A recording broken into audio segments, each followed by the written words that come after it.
Yes, mbifurije amahoro nshuti bavandimwe aho muherereye hose, waba uri kutwumva uri mu Rwanda. Reka mbabwire yuko iyi ngiyi ari ya channel yanyu ibagezaho ibiganiro by'ubwenge Damuru TV Show. Reba niza nimba warakoze subscribe, hanyuma ujye ukomeza kuba uwa mbere mu kubona ibiganiro by'ubwenge, amavideo meza tugenda tubagezaho. Reka rero mbabwire mu by'ukuri ko uyu munsi nabateguriye ikiganiro cyiza cy'ubwenge, kandi ukwiye kuba uhari nawe kugira ngo ucyumve. We kurikira rero iyi video yose uyirangize, ubundi ukomeze ujye wibanira natwe mu biganiro byacu bya buri munsi. Reka rero mbabwire yuko Imana yiteguye kutugirira neza mu gihe natwe twumvise imiburo Imana yacu iduhereza. Reka rero mbabwire mu by'ukuri yuko uyu munsi mu gitondo cyangwa se mu gihe cyashize aribwo twambonye video yasakaye ku mbuga nkoranyambaga, ibintu mu by'ukuri bitari bisanzwe. Aribwo twabonye video yasakaye mu by'ukuri y'umunyamakuru umwe wo kuri radio ndetse na televiziyo yitwa Isibo, umunyamakuru witwa Jihadi. Iyi video rero ikaba yakomeje gukwirakwira mu by'ukuri igaragaza ubwambure cyangwa se igaragaza ubusa bw'uyu mugabo, ariko mu by'ukuri tukaba abantu bose bumiwe.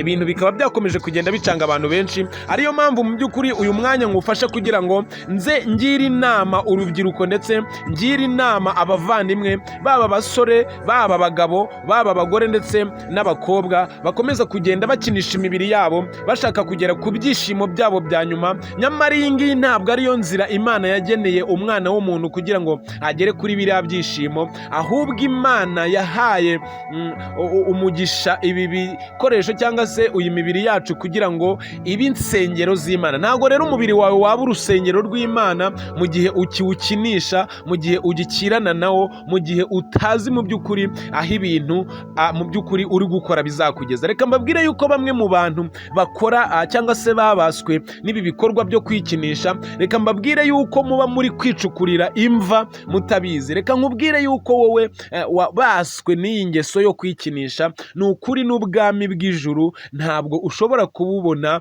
ukimeze gutyo. Ariyo mpamvu aka kanya mba ngafashe nkirengagiza ibindi bintu byose, nkirengagiza gusinzira abandi bararyamye cyangwa se abandi bantu bari mu bibanezeza, cyangwa se ugasanga wenda muri iki gitondo twebwe duhugiye mu nzu z'ibitabo, duhugiye mu bitabo turi gusoma, turi gushakisha icyakubaka isi, icyakubaka u Rwanda, icyakubaka urubyiruko, icyazaba inkomezi ku buzukuru bacu bibiha igihumbi, ugasanga abandi bahugiye mu gihe cyo gukirana n'ibitsina byabo. Reka rero mbabwire yuko nshuti bavandimwe, mu by'ukuri uko ukomeza gukirana n'umubiri wawe, uko ukomeza guhatiriza umubiri wawe kukugeza ku byishimo by'aka kanya, uko ukomeza gukururwa n'ibirabagirana by'iyi si, ariko ukomeza guhomba iby'igihe cyiza kizaza. Reka rero mbabwire bimwe mu by'ubushakashatsi bwagiye bukorwa n'inzobere ndetse n'abahanga mu bijyanye n'ubuzima, bagiye bagaragaza ingaruka ziterwa no kwikinisha. Abantu benshi rero bagenda babikora nkana,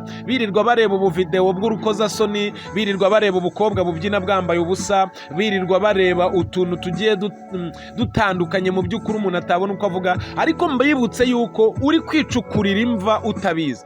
Reka rero nanabonereho umwanya wo kugira inama Jihadi. Uyu ntabwo ari umwanya wo kwihunga cyangwa se wo kwivamo, uyu ntabwo ari umwanya mu by'ukuri wo guhunga abantu, ahubwo uyu mwanya nyine byagaragaye yuko nyine wabaye ikigwari cyangwa se uri ikigwari mu bikorwa by'urukozasoni ukora, utabasha gukontorora ibijyanye n'irari ryawe, kubera yuko nubwo watangaje yuko abantu ngo bafite ibyo bakorera mu byumba byabo, nawe ufite icyo ukorera mu cyumba cyawe. Ntabwo ibyo ngibyo twashishikara ngo kuko nta kintu kiri, nta somo ririmo waba uri kwigisha abantu. Ariyo mpamvu nanjye mfashe uyu mwanya kugira ngo mu by'ukuri mbashe kugira inama urubyiruko, abavandimwe, inshuti bakora iki gikorwa cy'urukozasoni cyangwa se bakora iki gikorwa cy'umwanda, uko Bibiliya ibyita. Mu by'ukuri Imana ivuga ko ibyo igambiriye kutugirira ari ibyiza atari ibibi, ahubwo ngo ni ibyiza. Ni imigambi myiza Imana idufiteho kugira ngo tuzabashe kubona inkomezi z'urugendo, kugira ngo tuzabashe kugera ku nzozi zacu, kugira ngo tubashe gukipinga our dream comes true.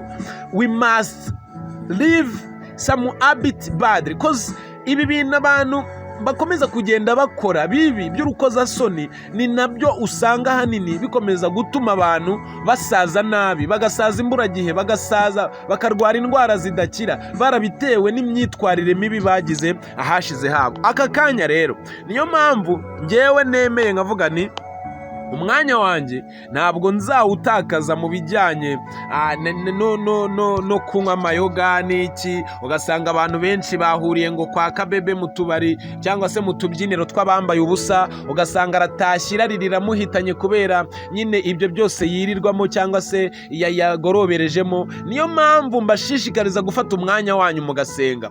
Menya rero ingaruka ziterwa no kwikinisha. mu by'ukuri umenye ingaruka ndetse umenye n'ibizakubaho niwanga kumvira iyi miburo, umenye ingaruka zizakugeraho, umenye ko ari ingaruka z'igihe kirekire uzabana nazo iteka ryose. Kwikinisha ni ingeso abahanga b'ubuzima bavuga ko ari mbi. Bivugwa ko ubikora aba afite ibyago byo kurwara indwara zitandukanye, ndetse bikaba byanamutera ingaruka zihoraho mu buzima bwe bwose. Kwikinisha ni igikorwa gikorwa n'umuntu umwe, agakinisha imyanya ye y'ibanga kugeza ageze ku byishimo bye bya nyuma.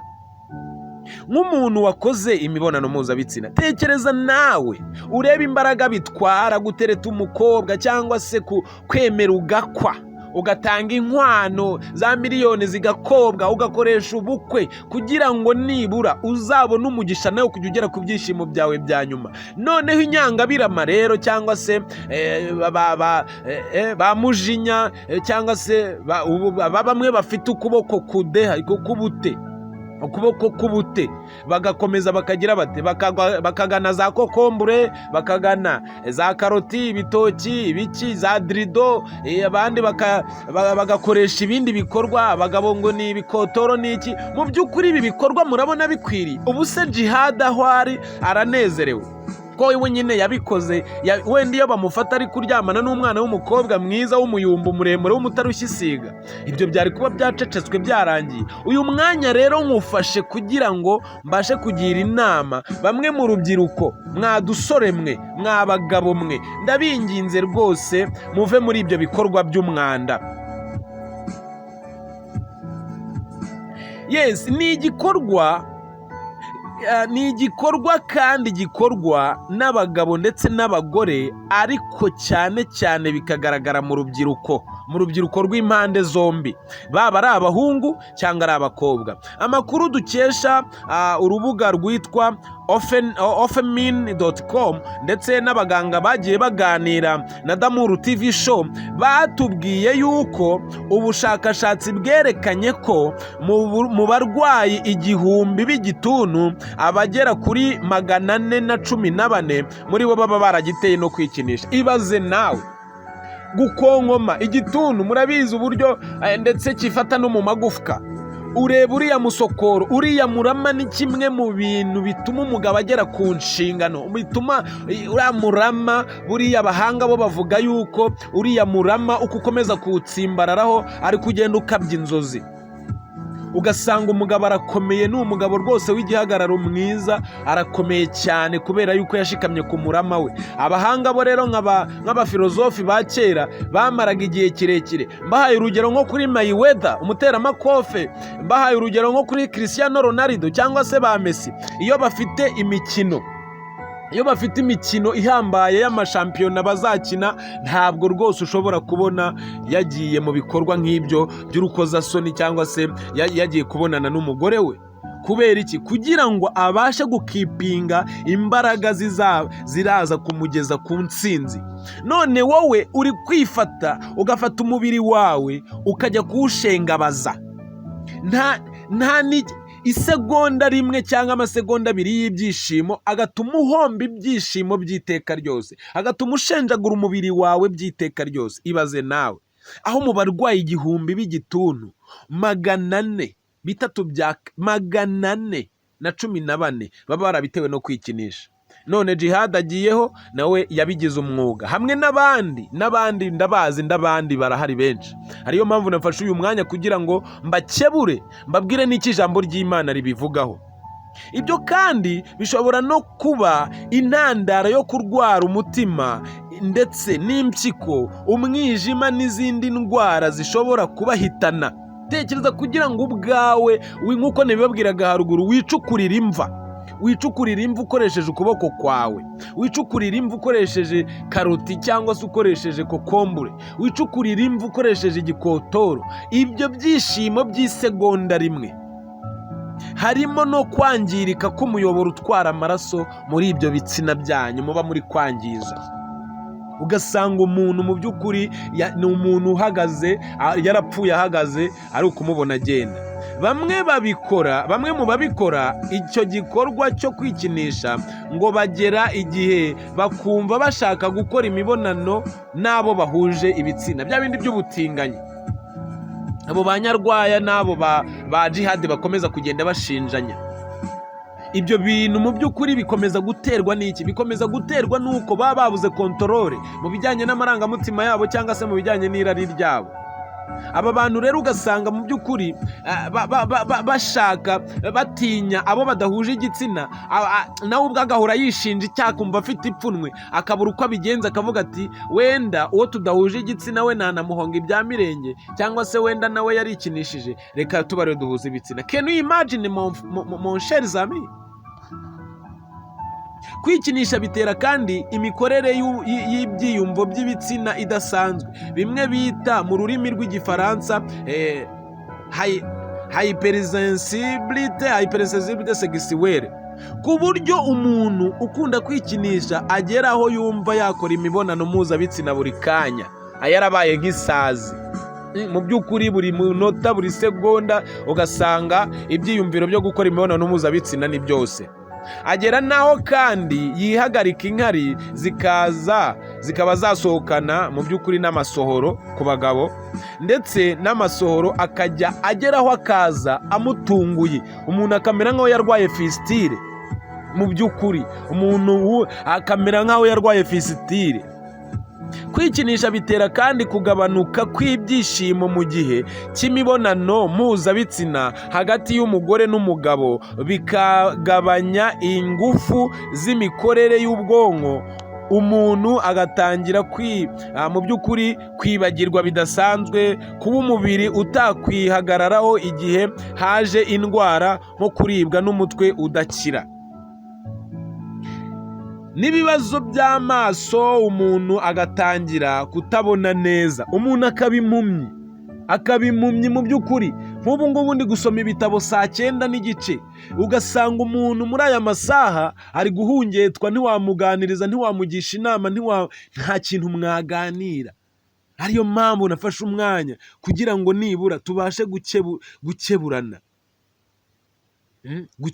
kugirana inama.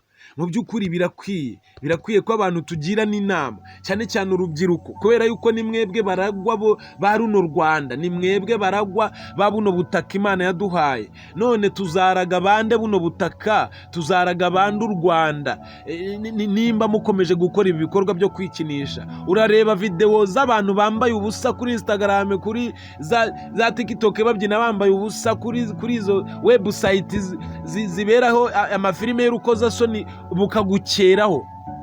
Koko mu by'ukuri tekereza nawe. Bitera kandi gusaza k'umwijima bitewe n'ingufu nyinshi uba wakoresheje igihe urimo ukora bimwe mu bigize amaraso bigira uruhare mu gukora amasohoro. Uwo munaniro udashira w'umwijima ushobora gutera gusaza imburagihe, umuntu akaba yanakurizamo indwara yawo n'izindi ngaruka nko kubura ubushake bwo kurya, umunaniro n'ubunebwe bidasanzwe, kurakazwa n'ubusa ku tuntu tudasobanutse, kugira amabara y'umuhondo mu maso no kuribwa n'impyiko bya hato na hato. Kwikinisha bishobora kandi kuba intandaro y'indwara y'umutima n'amaraso ajya mu gitsina akagenda aba make, ndetse umuntu akajya yumva yishinja icyaha, sentiment de de caripabilité, bikaba byamutera ipfunwe no kujya aho abandi bantu bari. Tekereza mu by'ukuri, ukaba uri umugabo w'ibigango, ukaba uri rwose uri igikwerere, uri umusore rwose w'agatuza, uri umuntu rwose ufatika, ariko baguhamagara ati ngwino tuganire, ngwino aho abandi bantu bari, bikakunanira neza burundu. Ubushakashatsi rero bwerekanye ko kandi ko umuntu wabaswe cyangwa se abarwayi ababaswe mu by'ukuri no kwikinisha, usanga ahanini ari nabo bagaragaramo abantu benshi barwaye indwara zo mu mutwe, kubera yuko mu bantu 124 b'indwara zo mu mutwe, tugiye nk'Indera kuri Karayesi tugafata abantu 124 b'indwara zo mu mutwe, muri bo 24 usanga barazitewe no kwikinisha. Tibagiwe ikoreshwa ry'ibiyobyabwenge no kuba igitsina gabo cyafata indi shusho. Mu by'ukuri ugasanga umuntu nta kintu nyine agitinya cyangwa se nta marangamutima kigira, yabaye umusazi ku musozi yarasaze byararangiye. Kubera iki? Kubera yuko amarangamutima ye ayamarira mu gutakaza uriya murama. Ariyo mpamvu ninyamvuga umurama ujye wumva ziriya ntangangabo, ariya spermatozoide, sperms, kubera yuko buriya hariya niho hihisha ibanga, haba gukabya inzozi. As men, we must keep our dream comes true. You will never keep your dreams comes true in order you keep out every day anytime your sperms. Umurama wawe ugomba kuwukomeraho, kubera yuko ziriya nizo mbaraga zawe, ni imbaraga zizagufasha kuba wowe wa nyawe. Gukabya inzozi byihishe muri biri. Kubera icyo ubona abapadiri babuzwa kuzana abagore? Abapadiri babuzwa kuzana abagore kubera yuko, ndetse n'abafilozofi benshi ba kera, haba mu kinyejana cya 10 na gangahe mbere y'ivuka rya Yesu, ba Eskorate n'abandi bafilozofi, usanga hanini kugira ngo ukabye inzozi zawe biba binagusaba kurinda irari ry'umubiri wawe, umurama wawe ukakugumamo kugira ngo ubashe gukipinga your dream comes true. None ibyo ngibyo uzabigeraho gute wirirwa ukinisha umubiri wawe? Dusoza kino kiganiro, ari nayo mpamvu ngusaba gukora subscribe kugira ngo ujye ubona ibiganiro by'ubwenge tuzajya ducisha kuri channel yacu. Umuntu kwikinisha byokamye bishobora kumutera gushaka gukora imibonano mpuzabitsina buri kanya, kimwe nuko bishobora kumutera kwiyahura no kwiyanga, ndetse no guhurwa imibonano mpuzabitsina by'iteka ryose, ahubwo akumva ubuzima bwe buryoshywa cyangwa se buzanwamo akanyamuneza no kwikinisha. Ariyo mpamvu n'ijambo ry'Imana ribivuga ngo ntabwo turi abacu ngo twigenge. Iyi mibiri yacu mujye mumenya ko ari insengero z'Uhoraho, ari insengero z'Imana. None numara gufata urusengero rw'Imana ukarwuzuzamo umwanda, numara gufata urusengero rw'Imana ukarwuzuzamo ibidakwiriye, urumva Imana izakugirira ibambe? Ariyo mpamvu usanga icyo ujya gufata cyose kigucika, icyo ujya kugeraho cyose kikagucika. Nyine ni hehe uzahurira n'Imana? Ijambo ry'Imana ryo riravuga ngo ubwenge ngo buhwanyije ubwiza n'ibintu umuntu arazwe. None uzakora ibyo ngibyo se uzahurira he n'ubwenge? Mu gihe abandi bari mu nzu z'ibitabo, wowe uri gukina n'umubiri wawe. Mugerageze nshuti bavandimwe, rubyiruko nshuti z'Imana, basore namwe nkumi, bagore namwe bagabo, muhagarika ibikorwa by'urukozasoni byo kwikinisha, kuko tumaze kubona yuko bitera ingaruka mbi ndetse harimo no gupfa. Reka mbishipfurize rero ndetse nanabashishikariza gukora subscribe kuri channel ya Damour TV Show kugira ngo mujye mubona ibiganiro by'ubwenge tuzajya tunyuzaho umunsi ku munsi, kugira ngo ubashe nawe kugira icyo usigarana. Tunagira inama uyu muvandimwe Jihad, mu by'ukuri uyu ntago ari wo mwanya wo kwiyanga, ntago ari umwanya wo guhunga abantu. Ibuye ryagaragaye ntago riba rikisha isuka, kereka iyo uwo muhinzi ari injiji. Kuva rero ubona ibi bintu rwose ingaruka bigira, wikomeza kwiyahura, wikomeza gucukuza imva yawe rwose ukuboko kwawe, kubera yuko ntabwo ibi bintu se ko nta murage ubirimo, nta kintu waraga kibirimo. umurage uba ari umurage mwiza, uba ari isomo ryiza. Ndabinginze rero nshuti bavandimwe, nimukore subscribe tujye twibanira iteka muri bino biganiro by'ubwenge nkomeza kubagezaho kuri D'Amour TV Show. Ciao ciao, hasta la vista, we love you enough, no matter it is matter, only matter of the time. Ibyanze byose jya ubiharira igihe, kubera yuko n'ubundi mu gihe niho bizemerera. Nubona byanze uyu munsi, ujye umenya yuko ejo ari heza, kandi ejo hawe hafitwe n'Imana mu biganza. Reka rero nshuti bavandimwe, mbifurize kubana n'Imana muri byose, mbifurize kuba uruhande rw'Imana, kubera yuko Imana yo muremyi ni nayo ifite iherezo mu biganza byacu. Rero mumfashe namwe mwifasha kugira ngo izi nama zibacengere. Ariyo mpamvu mbabwira nti mujye mwicara mwige. Kora subscribe, like, share na comment. Muri comment tugezeho bimwe mu bitekerezo wumva twazajya tugarukaho umunsi ku wundi. Ubundi ndabakunda cyane. Ciao ciao, hasta la vista. I love you.